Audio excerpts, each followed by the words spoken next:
soberanía de la nación dominicana y del derecho de los nuestros a un futuro mejor en un proceso de desarrollo. Producido por el arquitecto Leopoldo Espaillat Nanita.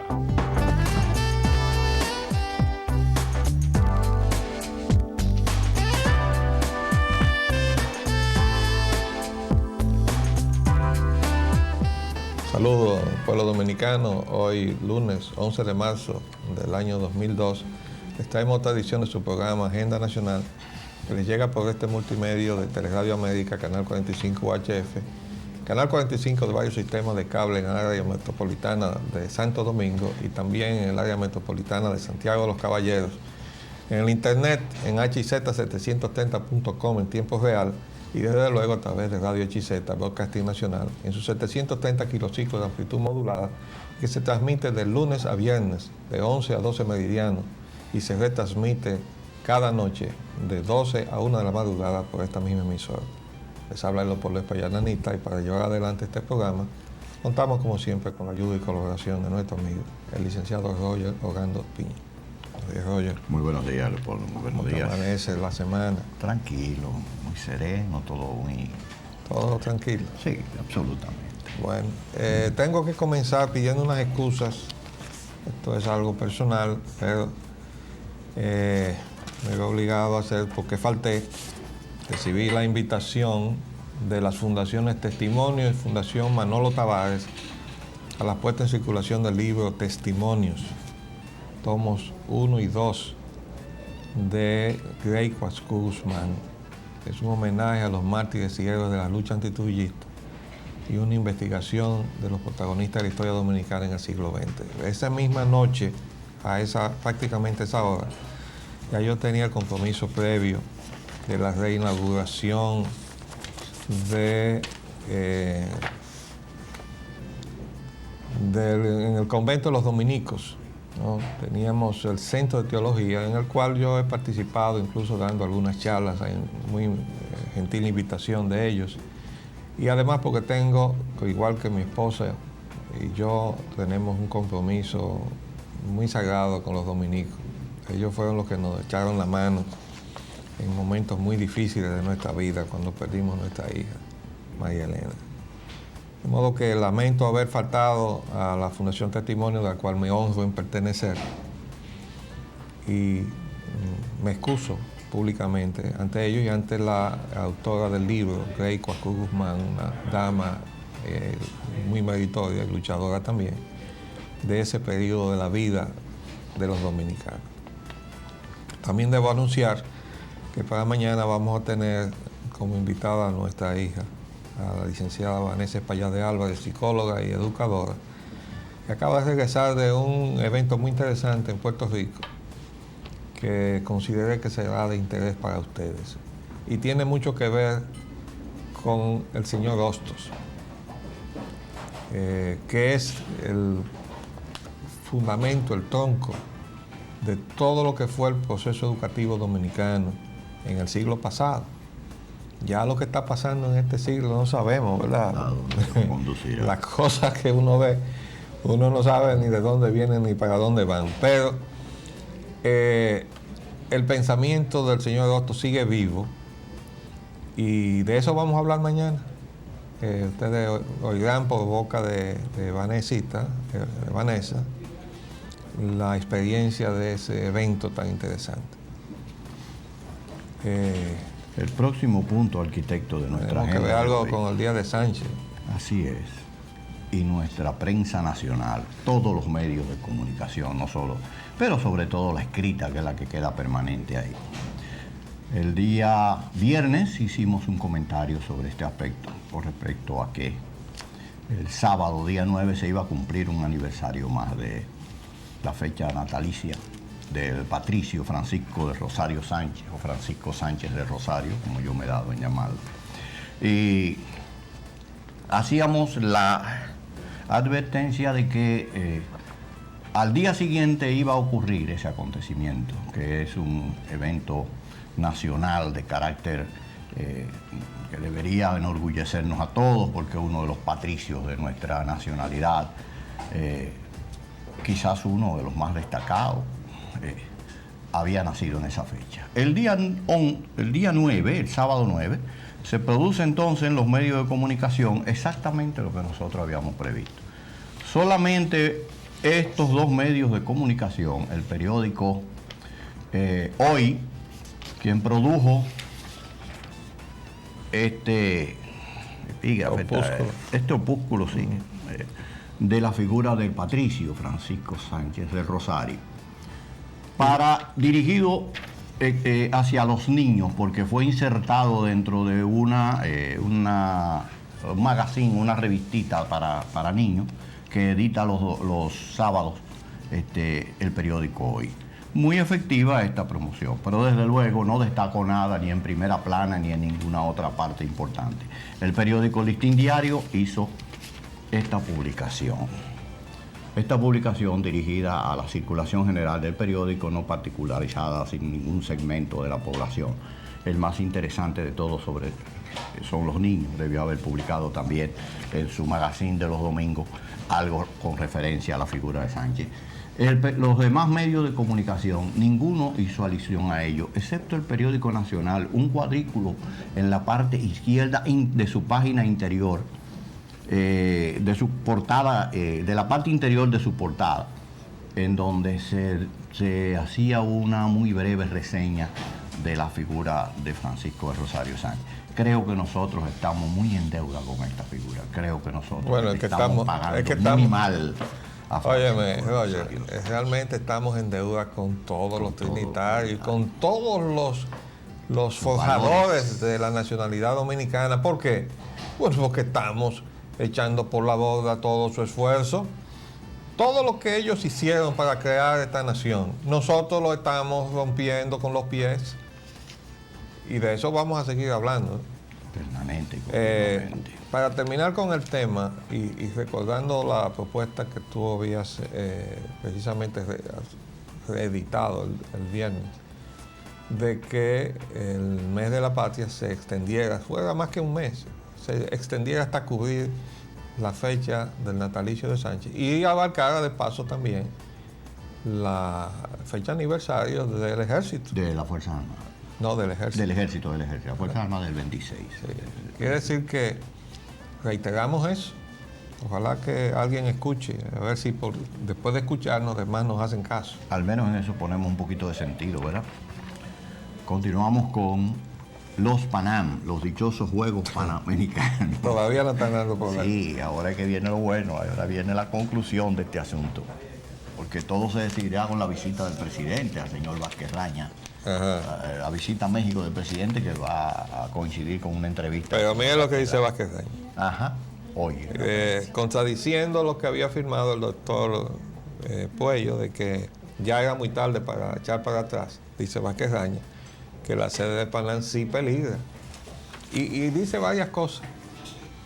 Dice, Vázquez Raña deploró el nuevo cambio en la vicepresidencia ejecutiva del comité organizador de los Juegos. Y dijo, no conozco al vicealmirante retirado Ramón Emilio Jiménez Reyes, sin embargo, sí puedo decir que a don Raúl Barrientos y don José del Carmen Marcano los considero como gentes de gran calidad moral, leales y decentes, por lo que sentí mucho que hayan dejado el comité organizador.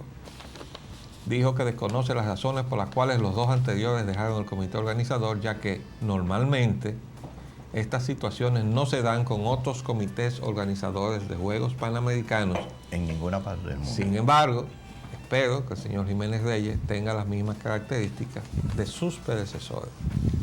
Entonces también tenemos aquí unas declaraciones del amigo, el doctor José Joaquín Puello. Y él dice aquí, Puello dice, denuncias afectan su reputación. La verdad es que me siento muy mal viendo el papel que le ha tocado jugar a este amigo. Y queremos decirle con el corazón en la mano que realmente queremos que él salga de esto. Se lo hemos dicho muchas veces, en privado, y ahora se lo hemos estado diciendo en público. Él dice que las denuncias afectan su reputación. Y yo le quiero decir a él que las renuncias también afectan su reputación. Porque una renuncia de una persona de un cierto calibre en la sociedad dominicana, como ha sido el caso de varios de los miembros del comité organizador, renuncia y dice que da un pretexto cualquiera, pero se va del comité organizador. Eso, al que sabe entender, le dice que ahí las cosas no están bien. Sí, porque por algo había aceptado trabajar dentro del Entonces, no solamente son las denuncias, amigo Puello, sino también las renuncias. Y yo agregaría y las destituciones, porque Marcano no renunció, sino que lo destituyeron. Entonces, la cosa no está bien. Y ojalá que nos quiten la bendita sede. Ojalá. Aunque ya hayamos incurrido en todos los gastos. Peor es que sigamos incurriendo en Sí, más gastos. En más gastos. En una economía que no aguanta eso. Precisamente, en relación con eso, tenemos el siguiente titular que dice: Crisis de los servicios públicos. Smith & Aaron, la empresa aclara, no es parte de la quebrada Enron. Que no. Esa es una joyita que nos deja, nos suelta la Smith & Aaron. Porque resulta Qué bueno. que precisamente de lo que está acusada la empresa matriz Enron, que ahora ellos quieren decir que no son nada, es decir, como aquellos parientes que caen en desgracia, que no me acuerdo en el gobierno de Trujillo. Ajá. Cuando Enemigo del gobierno. caía alguien en desgracia, los familiares que antes se beneficiaban del nexo familiar, inmediatamente dicen, no, ese no es familia mía. Bueno, así mismo está la Smith Enron con relación a la Enron. Aquella negación de Pedro de nuestro Señor Jesucristo. También. También. No, yo no andaba con ese señor. Sí, ese era socio tuyo. No, y entonces ahora resulta que ellos no son nada, ¿verdad? Dice la Smith Enron. Acuérdense que comentábamos la semana pasada que nosotros, particularmente quien habla, no tenemos idea de quién es el señor Smith. La información que tenemos es que es un señor muy vivo en sus negocios, para que no se entienda el término vivo como otra cosa, pero tampoco lo podemos aseverar que no lo sea, ¿no? Es vivo y vino y identificó esa oportunidad de hacer negocio con la República Dominicana y nos clavó este asuntito, ¿verdad? Del cual el presidente de entonces, Leonel Fernández, al recibir al señor Henry Kissinger y al salir y darle declaraciones a la prensa, dijo que el señor Henry Kissinger, ex secretario de Estado de los Estados Unidos y hombre muy ligado a los Rockefeller y al estamento llamado el Establishment en los Estados Unidos, era asesor de la Smith Enron y él le había pedido que en esa calidad interviniera porque la Smith Enron había demandado al Estado Dominicano en los tribunales internacionales por incumplimiento cuando la Smith Enron nunca cumplió con la oferta energética a la cual se había comprometido. Nunca generó los 175 megavatios de su capacidad instalada, pero entonces, de acuerdo con ese contrato que su eminencia el cardenal López Rodrigo calificó como una imbecilidad para el que lo firmó, ¿verdad? Nos obliga a nosotros, los dominicanos, a pagar la energía que ellos no habían suplido, porque nosotros nos habíamos comprometido a pagar la energía instalada, cuando en realidad esa energía estaba instalada y no funcionaba. Es como si a usted le trae un armatrote grandísimo, que se ve con muchísimas piezas y muchísimas cosas, pero que no funciona. Entonces le dice, no, pero ahora tú me tienes que pagar en función de eso. No importa que no funcione, sino ese armatrote que está ahí, vale tanto. Esa es la clase de negocio que hemos estado haciendo. Bueno, a eso no se le llama negocio, eso se le llama corrupción. Corrupción. Lo que pasa es que no hay todavía un preso por la firma del contrato ese de Smith Enron. Y ahora estos señores se destapan con él. Santo Domingo. La empresa energética Smith Enron Cogeneration Limited Partnership, que tiene un nombre impresionante, Sí, absoluto. aclaró ayer que no es parte del proceso de bancarrota que afecta a la Enron en los Estados Unidos. Ustedes recuerdan que le decíamos al Contralor General de la República, investiga dónde fueron a pagar los 16 millones de dólares que pagó la CDE después que estaba anunciada la bancarrota de Enron. Y le decíamos, ¿a dónde se habrá quedado eso? Lo más probable es que no haya ido a Enron y se haya quedado donde Smith, ¿verdad? Y le decíamos, investíguelo, ¿verdad? Oiga lo que dice. Explicó que la empresa, establecida desde hace más de 6 años, es una inversión conjunta de Smith Cogeneration y Enron. Y como tal, es una compañía independiente. Nadie le dice que no lo sea. Lo que pasa es que tenía como socio a Enron y todavía lo tiene. Y Enron está quebrada y está acusada de haber estado usando pantallas como esta. No en este caso para cubrir pérdidas, porque aquí está ganando dinero. Aquí está ganando dinero. Pero en otros sitios ellos usaban las empresas como esta para encubrir las pérdidas de la empresa matriz y entonces ofrecer unos numeritos bonitos para ganar las inversiones en Wall Street. Y eso estuvo avalado por la Arthur Andersen y ese es el resultado o es la causa por la cual el gobierno de los Estados Unidos, en todos sus distintos departamentos, el Congreso de los Estados Unidos, el Departamento de Justicia, están investigando tanto a la Enron como a la Arthur Andersen y a las demás auditoras de los Estados Unidos, porque ya hay varias empresas que tienen la barba de remojo. ¿Por qué? Porque ya se ha estado encontrando pistas de que el caso de la Enron no es único. Entonces ustedes verán lo que va a pasar ahí en la bolsa. Vamos a seguir leyendo porque esto es muy importante para que los dominicanos entiendan. Dice la Smith Cogeneration que hace la aclaración debido a informaciones puestas a circular en el país en las últimas semanas a raíz del escándalo originado en los Estados Unidos por la sorpresiva quiebra de la prestigiosa empresa estadounidense. Muy prestigiosa, ¿eh? Los activos internacionales de Enron están estructurados como entidades legales separadas y en su mayoría no están incluidos en la protección que provee el Código Estadounidense de Bancarrota Expresa. Así dicho, me parece una cosa impresionante, me parece como el léxico de las frases cohetes, aquella que habíamos hablado. Para causar impacto. Y crea un impacto. Entonces, nadie entiende lo que dice, pero nadie se atreve a decir que no entendió. Y suena ¿no? bonito. Sí. ¿Qué es lo que quiere decir este señor con eso? Dice que no están incluidos en la protección. Es decir, la Enron quiebra y el sistema legal de los Estados Unidos le da como recurso recurrir al capítulo 11 de las quiebras para obtener ayuda y no cerrar y seguir operando, pero bajo una estricta fiscalización, con recursos que se le faciliten para evitar el colapso total. Y con permiso de los acreedores. Sí, una serie, es un fideicomiso total. Y ampara a la empresa que está declarada en quiebra. Pero este señor dice que los beneficios de eso no alcanzan a las subsidiarias, lo que quiere decir que se puede salvar la pieza principal y a lo otro que se lo lleve el diante. Excepto la República Dominicana, porque esa pieza ganaba dinero. Tanto ganaba dinero que después que estaba declarada en quiebra la Enron, la CDE le pagó 16 millones y están reclamando 14 más. Ahora yo quiero saber, y el pueblo dominicano necesita saber, si esa empresa y esa planta que tiene ahí en Puerto Plata está generando la energía que se comprometió a generar. Y si se le está pagando la energía generada o si se le está pagando la capacidad instalada. El pueblo dominicano tiene el derecho a saber eso. Y los funcionarios del gobierno, los que sean, están en la obligación de darle esa explicación al pueblo dominicano. Porque no podemos atenernos a lo que esta gente dice.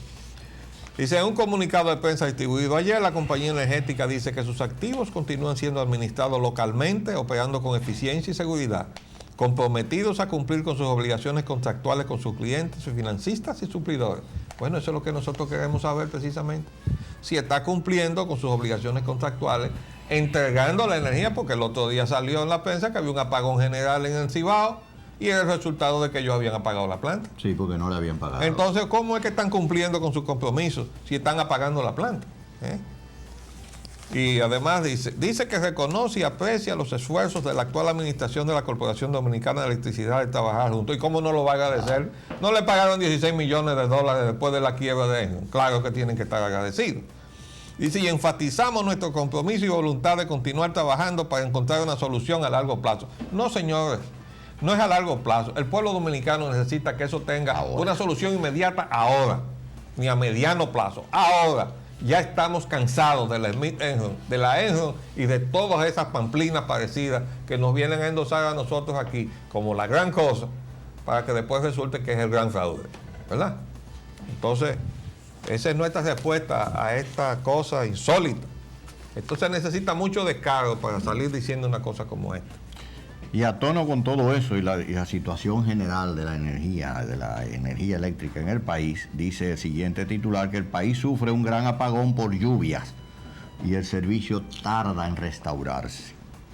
Y en otro titular dice que explican ese mismo apagón, que lo atribuyen a sorpresiva tormenta. El sistema eléctrico nacional fue restablecido en la mañana de ayer, casi tuvo 24 horas parcialmente y casi totalmente apagado. Sigue crisis en servicio de agua y luz eléctrica. Bueno, en eso sobre esto quiero comentar muy rápidamente lo siguiente, Roger. Las precariedades, la inestabilidad del sistema por razones técnicas que tenía en manos de la CDE siguen o están peor agravadas en manos de esta gente. Es decir, los disparos de los circuitos, cada vez que amenaza un poquito de agua o se mueve un poquito las ramas de los árboles, es recurrente. Y son los mismos fallos, ¿verdad? Y se va el mismo circuito por la misma razón. Pues, ¿y por qué no lo corrigen? ¿Por qué no lo corrigen? ¿Usted sabe dónde está? Si usted sabe dónde está y no lo corrige, entonces usted es un negligente o está actuando de mala fe. Ahora, si después de que el mismo fallo se repite varias veces, todavía usted no sabe dónde está, usted es un inepto. Entonces usted no tiene ninguna condición para estar manejando ese sistema.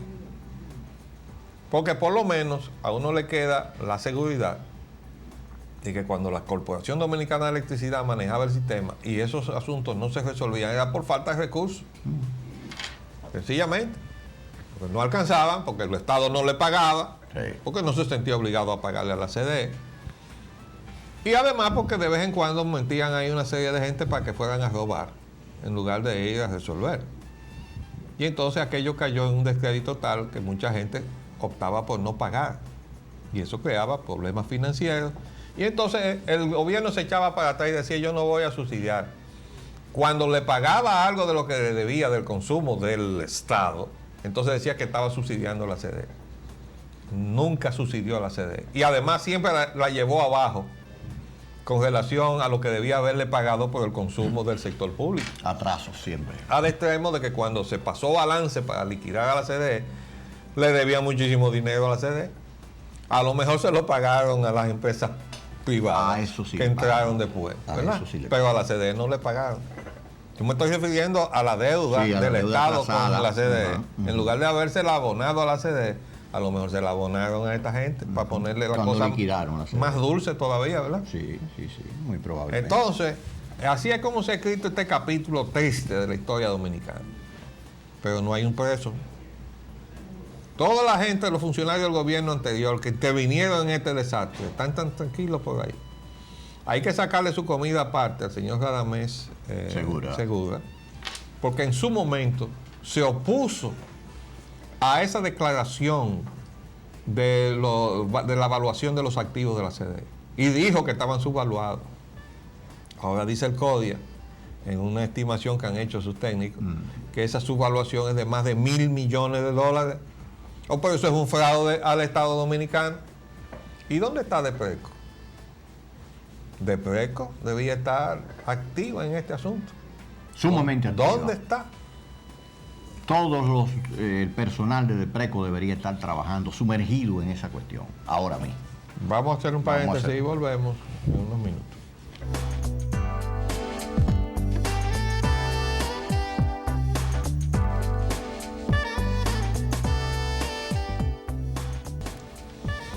Bueno, ahora tenemos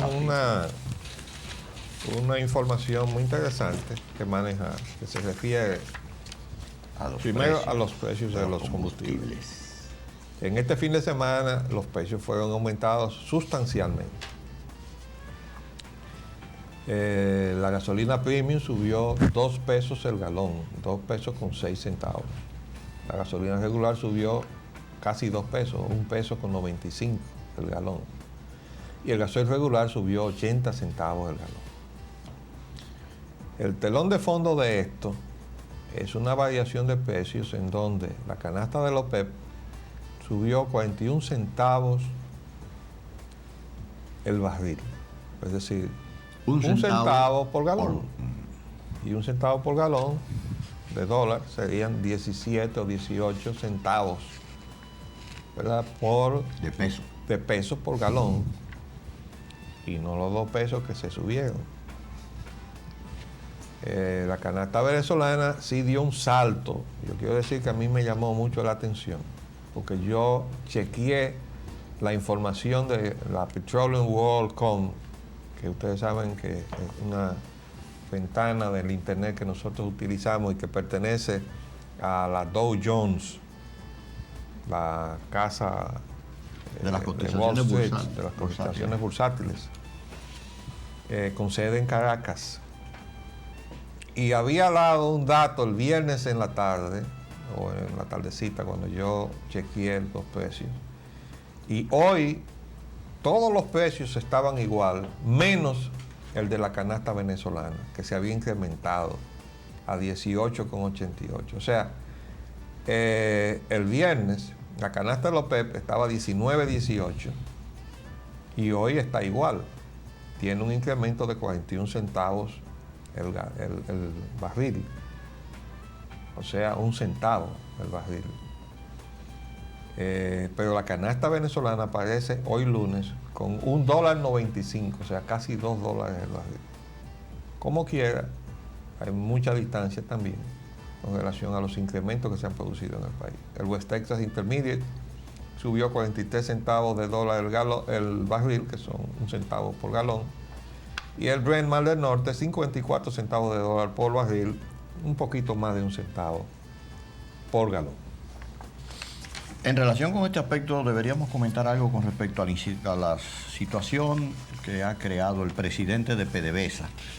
PDVSA es la empresa petrolera Petróleos de Venezuela S.A. Eso es de propiedad estatal. Con la empleomanía. Y ustedes saben que el presidente Chávez sustituyó hace un par de semanas atrás al presidente, que era un general que pasó a retiro. Además, era un general activo. Pero parece que la política que llevaba el general retirado como presidente de PDVSA entraba en conflicto con la conceptualización del gobierno. Y yo quiero decir que por lo menos yo me identifico con la política que tienda a rescatarle su patrimonio a la nación venezolana. Porque ese tránsfuga político que se llama Carlos Andrés Pérez, que nacionalizó la industria petrolera venezolana en su primera gestión de gobierno, la entregó en su segunda gestión de gobierno. La entregó a capitales extranjeros.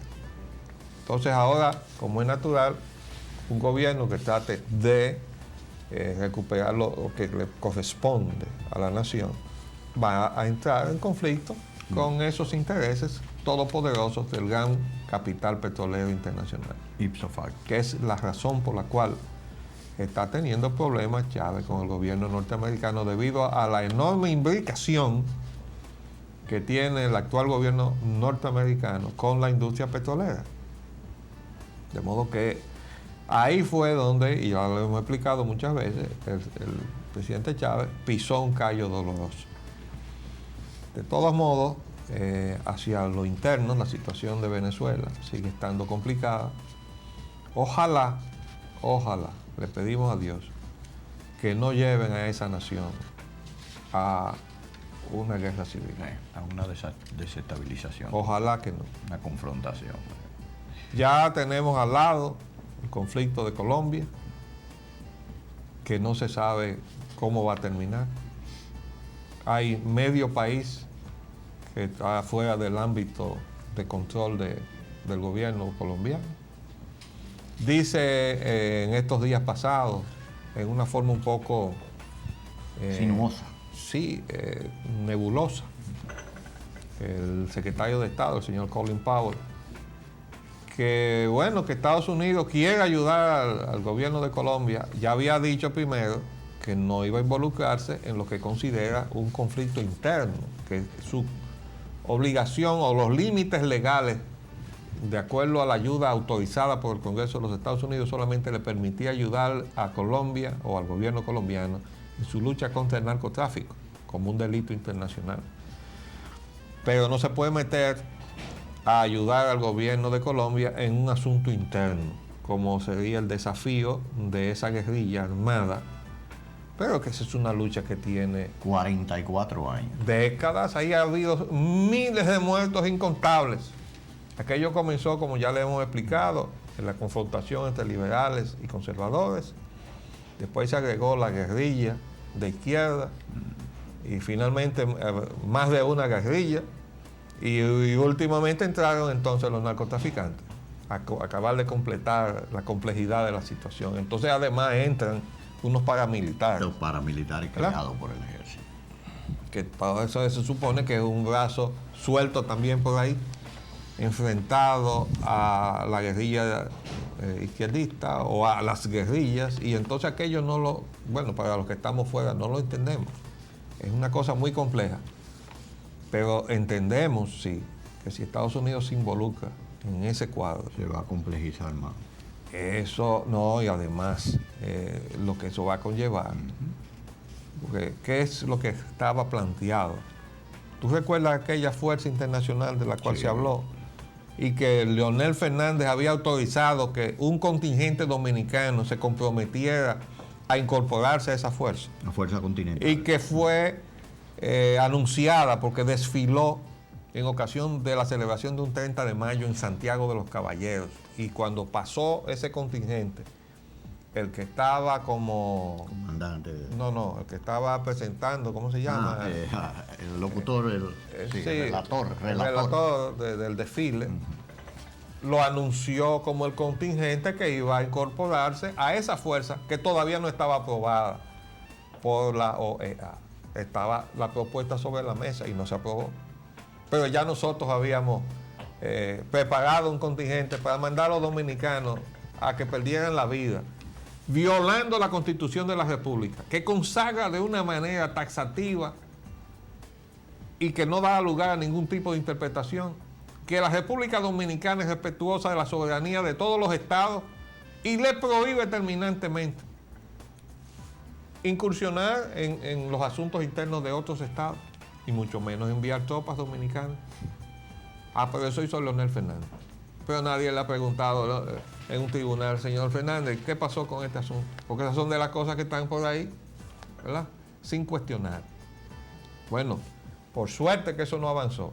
Porque lo que estarían allí y de donde estarían llegando o a donde estarían llegando los cadáveres con ataúdes y qué sé yo, Aquí. sería aquí a los otros países latinoamericanos que se hubieran incorporado a esa fuerza. Porque los Estados Unidos iban a hacer lo mismo que en Afganistán, que iban a tener sus soldados replegados atrás, y iban a mandar al resto de la fuerza interamericana adelante, ¿verdad? Para que pusieran los muertos adelante. Bueno, por suerte que no llegamos ahí. Entonces, ¿qué deja eso a los Estados Unidos? Que si se mete por ahí, va entonces a tener que enviar a sus tropas a que arriesgue la vida en suelo colombiano, a fajarse con esos guerrilleros, que no son cobardes. Pero eso es parte de la corriente de pensamiento que hoy está en el poder en los Estados Unidos. Usted no ve que ya están buscando conflictos con 7 países más de orden atómico. Yo no quisiera hablar de eso, porque de verdad que ya eso de mencionar, solamente el hecho de mencionar la posibilidad de uso de armas nucleares, le pone a uno los pelos de punta. Y suerte que hoy sale el secretario Powell con una declaración que pretende tranquilizar a la gente, porque lo otro es una locura. Esas son las ambivalencias del secretario Powell. No, el secretario Powell yo lo entiendo. Para mí es una persona sensata. Y yo quiero decir aquí, porque lo saqué de uno de los muchos libros que yo compro cuando viajo a los Estados Unidos, escrito por militares, que no hay nadie que odie más una guerra que un militar. Un militar. ¿Verdad? Y esa es la frase de un general famoso de los Estados Unidos. Entonces, Powell, además yo tengo un libro que se llama The Commanders, y ahí se describe cómo opera todo ese aparato del Pentágono, escrito por Bob Woodward, que es famoso periodista, ¿verdad? Y el señor Powell, para mí, es un militar. Sí. Él sigue siendo, aunque esté vestido de civil ahora mismo, y él está pensando toda la consecuencia que tiene todo este conflicto, y él lo maneja con un entendimiento que no tienen los civiles, porque para un civil sí es rápido decir, y vamos a meternos ahí, sin saber todo lo que eso conlleva. Los militares sí saben. Entonces yo veo que él está arrastrando los pies, ¿verdad? Sí, y está haciendo... Que está en minoría, en franca minoría contra todos los demás. En el único caso en que yo lo he visto ir llevando la espada enarbolada, ¿no? En el caso de Venezuela. Ah, sí, ahí sí. Entonces vamos a entrar ahora, arquitecto, a los temas nacionales. La politiquería dominicana. Bueno, antes que tenemos que decir que el mercado cambiario sí. sigue igualito, arriba. No hubo cambio. 17.90 la gente de cambio, 18.38 en los bancos comerciales. Y el primer titular de la politiquería dominicana, arquitecto, se relaciona con que los dominicanos no están satisfechos con el régimen democrático. Bueno. Nosotros habíamos hablado. Sí, muchísimo. Lo que pasa es que ahora se destaca en la prensa como una... Como algo nuevo. Algo nuevo. No, nosotros hemos estado diciendo que en manos de los partidos que nos estamos gastando, la democracia sencillamente se iba a desacreditar. Y esto no es un fenómeno únicamente dominicano, ¿eh? Esto está pasando en toda Latinoamérica. Y si no, miren Argentina cómo está. ¿Por qué? Bueno, porque usted no puede coger la democracia y jugar con ella para engañar a la gente. Y usted no puede encaramar en el poder a un gobierno diciendo, es democrático, como dijeron la gente del Departamento de Estado norteamericano de Jean-Bertrand Aristide. Salió de un proceso democrático libre. Ahí no votó ni el 20% de los haitianos cuando se eligió a Aristide. Entonces los repusieron en el poder con una intervención militar porque se estaba reponiendo la democracia en Haití. Bueno, pues así mismo de falso es que los gobiernos argentinos de Carlos Saúl Menem y de todo esto que estaban ahí más o menos en la misma línea, eran democráticos, no podían serlo. Pues con Domingo Cavallo como ministro todopoderoso, ¿verdad? Con poderes sin límites dados por el propio Congreso para manejar la economía. ¿Quién era que estaba gobernando ahí? Era Wall Street. Y Cavallo, eso es lo que era ahí. Un representante de los intereses de los capital norteamericanos, no de los intereses del pueblo norteamericano, que hay que poner una distancia de las dos cosas, sino los capitales que son tránsfugas porque están incluso aposentados fuera del territorio norteamericano para no pagar impuestos al tesoro norteamericano, desde los paraísos fiscales. Son el paraíso porque no pagan impuestos, no tienen obligación de nada, sino simplemente ganar dinero. Ahora, desde ahí ejercen su poder, corrompen los gobiernos, porque mire que la ENRO repartió dinero, le dio dinero a todo el mundo en el gobierno de los Estados Unidos. Y le dio a la izquierda y a la derecha, o sea, le dio a los demócratas y a los republicanos, a los que están en la rama ejecutiva y a los que están en el Congreso. A todos les repartió, hasta el príncipe Andrés llevó de Gran Bretaña en una fundación, le dieron lo suyo, ¿verdad? Como achichado. Entonces, eso no es una democracia. Entonces vamos a ver cómo perciben los dominicanos el ejercicio que estamos nosotros ahora mismo disfrutando. Bueno, los dominicanos dicen que no están satisfechos con ese régimen democrático, no los ha beneficiado. La mitad de los dominicanos está insatisfechos con el régimen democrático que disfruta el país, siendo cada día menos los que dicen estar satisfechos. Según la encuesta Demos 3, solo un 26% de los dominicanos está satisfecho con la democracia. Menos que el 36% del 1997 y que el 32% registrado en el 1994. La mayoría de dominicanos también siguen conformes con la justicia, la que considera afectada por la corrupción y las influencias políticas. Ajá. No me digan, ¿verdad? Ajá. Entonces, vamos a ver el detalle. Léete aquí lo que dice de la justicia. El 67% opina que la justicia es mala. El sondeo se orientó sobre la percepción del comportamiento de la justicia. Dice que el 48% de los dominicanos estima que el funcionamiento de la justicia es malo, mientras que un 19% lo consideró como muy malo. Es decir, si se suman esos dos, da el 67%. Los datos están contenidos en la tercera encuesta Demos, que enumera entre los factores negativos que afectan a la justicia, a la corrupción y falta de independencia de los jueces. El sondeo consigna que el 30% considera el funcionamiento de la justicia como muy bueno y el 19% regular, mientras que solo el 18% tiene la confianza en este estamento del Estado, contra un 51% que manifiesta poca confianza y el 30% que desconfía de todas sus actuaciones. En cuanto a la aplicación de las leyes, el 89.8%, es decir, el 90%, considera que casi siempre se aplica al que está abajo y no tiene en llave. El 85.6% cree que siempre o casi siempre un buen en llave en un alto cargo vale más que la ley. Asimismo, el 75% de cada 100 dominicanos considera que no existe igualdad de ricos y pobres ante la ley, que ese es un principio jurídico. Un líder fuerte haría más por el país que todas las instituciones juntas. Eso es peligroso. En opinión del 45% de los consultados. Párate. Pero eso no está distante de la realidad. Déjame explicarte. Recuerda que nosotros, analizando el asunto de los contratos grado a grado y los problemas de la legislación, decíamos, la legislación que fue del gobierno de Balaguer es imperfecta porque así lo quiso el doctor Balaguer.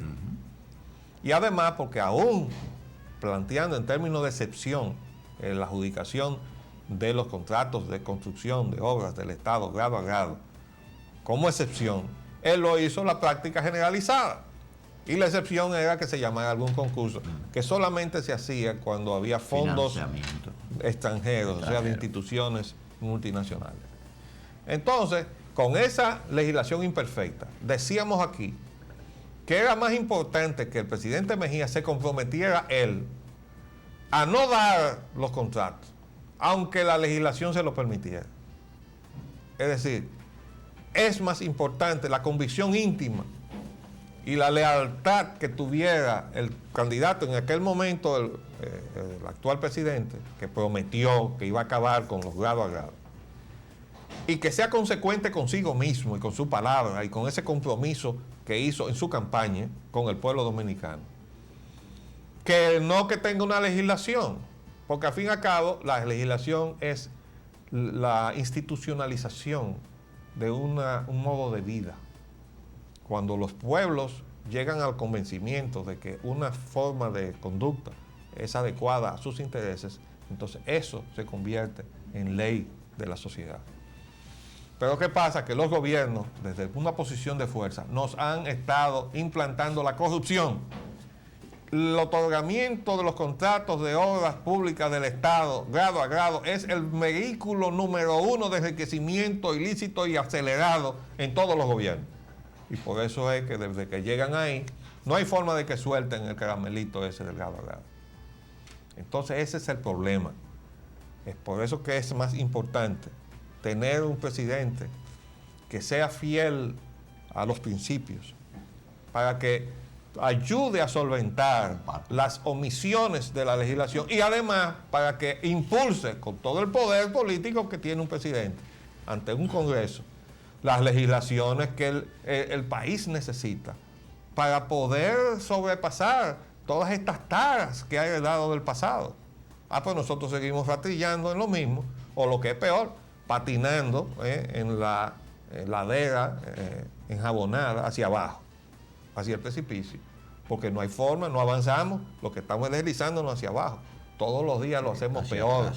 De una gestión de gobierno a otra, las cosas se hacen peor. Nos lamentábamos de todo el desastre que había hecho la gestión del gobierno de Leonel Fernández. Ahora tenemos que ponernos las manos en la cabeza con lo que está haciendo la gestión de nuestro amigo. a quien no podemos ver y quien no nos llama para escuchar nuestra crítica bien intencionada. Y se lo tenemos que decir desde aquí. ¿Por qué? Porque somos leales primero a la nación. Entonces tenemos que decirle que esto no está bien. Oigan lo que dicen ahora con relación a la política. En la encuesta, solo el 26% de los dominicanos está satisfecho con la democracia. 21,50 se encuentra insatisfecho y un 23% expresó un grado de satisfacción ambiguo. La democracia no funciona ni bien ni mal, más bien regular. El grado de satisfacción con la democracia perdió 10 puntos porcentuales entre el 97 y el 2001. En la encuesta Demos 2 del 97, el 36% de los dominicanos manifestó su satisfacción con la democracia frente al 26% del año pasado. Más aún, el nivel de satisfacción ciudadana con la democracia se colocó por debajo del 94, un año sacudido por una crisis política institucional. Pero oigan sobre el autoritarismo. Conforme a la Demos 3, o sea, esa encuesta que se acaba de hacer, la propensión al autoritarismo en función de los estratos socioeconómicos se ha reducido del 94 a la fecha entre los dominicanos que tienen niveles de ingresos bajos y muy bajos, aumentando en cambio entre los sectores de niveles medio, medio alto y alto. ¿Qué quiere decir? Que el pueblo abajo ya se ha percatado de que los están engañando y está viendo que las formas de autoritarismo ejercidas por el gobierno que se fue y por este gobierno que tenemos, en lugar de ir a resolverle sus problemas, se los está acrecentando. Y entonces están diciendo, bueno, pues entonces el autoritarismo no funciona. Pero en las capas medias y altas, que son las donde están los beneficios de esta política que se ha estado llevando desde la gestión anterior hasta la fecha, porque ha habido una continuidad. Modelo neoliberal antes, modelo neoliberal ahora. Los asesores económicos de antes son los asesores económicos de ahora. Los caballos de antes y los caballos de ahora. Entonces, bueno, en esa continuidad tenemos más de lo mismo, como dijo en su momento Chávez cuando estaba fuera del poder, y el pueblo se percata abajo de que no le va bien, pero los de arriba dicen nos va muy bien. Y entonces se incrementa el apoyo a ese autoritarismo en los niveles medios y altos, que son la parte más pequeña de la pirámide socioeconómica, es decir, la estructura social y económica de una nación es una pirámide. La parte más nutrida es la de abajo, la de menos ingresos, y se va reduciendo hasta que llega al de más ingresos, que es la puntica de allá arriba. Entonces, si los de niveles medios y altos están contentos, es la parte más pequeña de la pirámide, y la parte más ancha de la pirámide, que son los más, incluyendo la clase media dominicana. Entonces estábamos inconformes, como es natural. De modo que seguiremos reflexionando sobre esto. Ya habíamos dicho que íbamos a hacer un panel y vamos a tomar un programa completo para analizar, por un lado, la política y otro para analizar la economía. Mientras tanto, mañana venimos a analizar la conceptualización de la educación y lo que nos dejó el señor Hostos a los dominicanos. Nos despedimos hasta mañana, les hablamos Leopoldo Espaillat Anita y Roger Ogando.